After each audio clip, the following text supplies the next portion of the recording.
How you doing? I'm okay. How about you?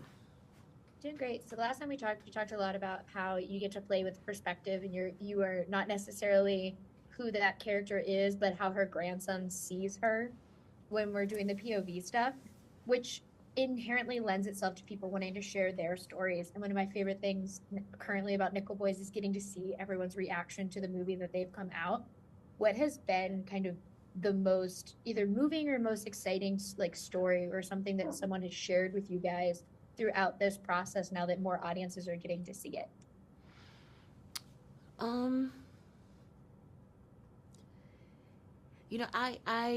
what I don't do a lot is I certainly don't read anything. I don't read anything.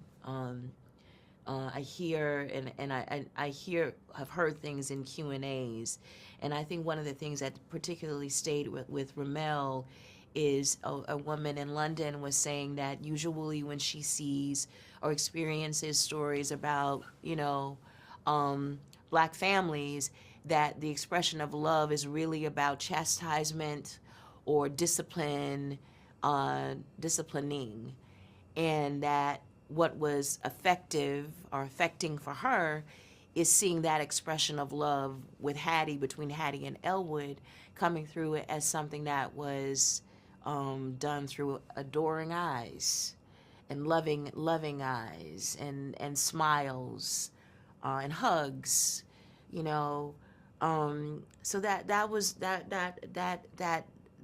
moved me, and I mean not moved me, but I felt like that was affirming, first of all, of what I was trying to do, and I think of what Ramel in some way was seeking to do as well. And you've had such an impressive year because I talked to you for Origin too, and like getting to kind of see you really shine in these two roles that are so different from one another, but are also like just beautifully shot movies of Mm-hmm. and like with how it has it been for you though to be part of something that are like they are both very visual stories and visually stunning stories, but you are Mm-hmm. playing two completely different parts in those stories, if that makes sense. Yeah, I just wanted I wanted to work with Ava. I think both of them, both Ava and Ramel, are just bold filmmakers. They're just bold filmmakers and not particularly interested in other people's opinions. Like, which I think is just exciting. There's somebody, they are both makers, not just filmmakers, but they are both makers who wake up in the morning, like Ramel said immediately when he read this project came to him. He said, "I want to do this in POV." He didn't ask anybody. He just said, "This is what I want to. This is what I want to do." And I think that is just, I love that. I love that.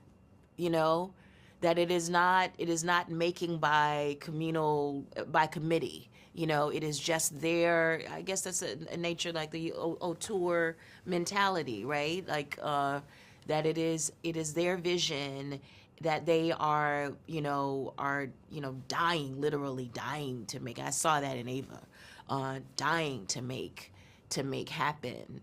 And I just think that is so exciting. And I am someone who is driven and compelled by visual storytelling as well. One of the things that I like to do most before I start writing, because I write some, is I like to go to museums. For me, every painting is a silent film. Like and a painter is trying to tell us something through a paintbrush and a canvas and without words. And so that kind of I don't know, that kind of filmmaking, I think, is what Ramel and Ava, coincidentally, they both do that kind of work. Yeah, I cannot wait for more people to get to see Nickel Boys. I love this movie very, very much. And thank you so much for talking with me again. I really appreciate it. I appreciate you too. Thank you. Thank you. You have a great one.